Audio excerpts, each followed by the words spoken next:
আসসালামু আলাইকুম প্রিয় দর্শক, welcome back to my channel Fatema Akter and family blogs.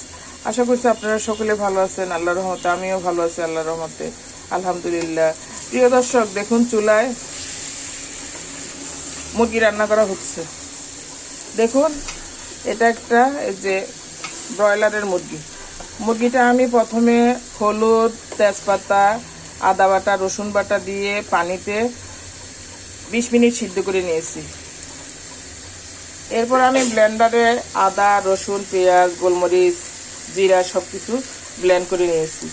তারপরে তেলে জিরার ফোড়ন দিয়েছি বেশি করে। এরপরে ব্লেন্ডার করা মশলাগুলো আমি এতে কষিয়ে নিয়েছি ভালো করে।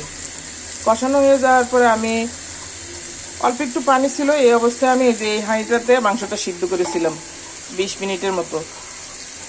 হলুদ, তেজপাতা, দারচিনি ও হালকা পেঁয়াজ আর রসুন দিয়ে এরপরে আমি কষানো মশলাটাতে মাংসগুলো ছেড়ে দিয়েছি।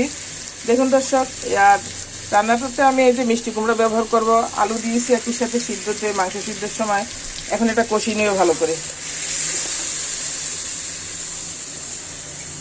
এটা একদম সহজে একটা মাংস রেসিপি করে নিচ্ছি, মুরগি মাংস। এতে হয় কি, মাংসটা আগে সিদ্ধ করে নিলে হলুদ, আদা বাটা, রসুন বাটা পানি দিয়ে, তখন মাংসের ভিতরে সকল মশলার উপাদানগুলো ঢুকে মাংসটার ভিতর সহ কালারটা রঙিন হয়ে যায়। মাংসের ভিতরে তখন আর সাদা ভাবটা থাকে না। তাই আজ আমি আমার রেসিপিটা এভাবে করছি। এখন দেখুন, মশলা সহ আমার সিদ্ধ করা মাংসটা কষানো হচ্ছে। এভাবে আমি এটা কষিয়ে নিয়ে আরও 20 মিনিট রান্না করে নিব। মিষ্টি কুমড়াগুলো ব্যবহার করবে এতে। দেখুন দর্শক, আমি তো এখন মিষ্টি কুমড়াগুলো দিয়ে দিচ্ছি। 4 পিস মিষ্টি কুমড়া দিচ্ছি, আলু দিয়েছি 2টি। এই যে এটা রান্নাটাকে আরও টেস্টি করবে মিষ্টি কুমড়াটা। মানুষ তো চিনি ইউজ করে রান্নায়, তাই চিনির বদলে আমি মিষ্টি কুমড়া দিলাম, হালকা একটু মিষ্টি ঢুকবে। আবার এটা সবজি।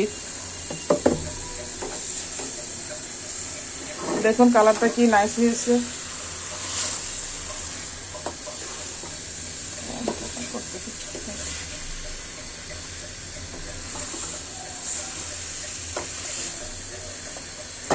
এরপরে আমি এখানে এই যে পানি রেখেছি, পানিটা অ্যাড করবো মাংসে। ভালোভাবে কষানো হয়ে গেলে পানিটা অ্যাড করে আরও প্রায় 10 মিনিটের মতো আমি এটা চুলে রেখে দিব। যখন পানিটা মাখো মাখো হয়ে আসবে, তখন আমি রেসিপিটা তুলে নেব। এতে কিন্তু আমার আলু মাংস এখন প্রায় সিদ্ধ হয়ে এসেছে, কারণ মাংসটা 20 মিনিট সিদ্ধ করা ছিল আগেই।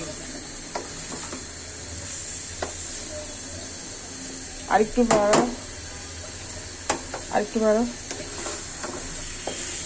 দেখুন দেখুন, আজকে আমি এই পদ্ধতিতে মাংসটা রান্না করছি, কি সুন্দর দেখা যাচ্ছে।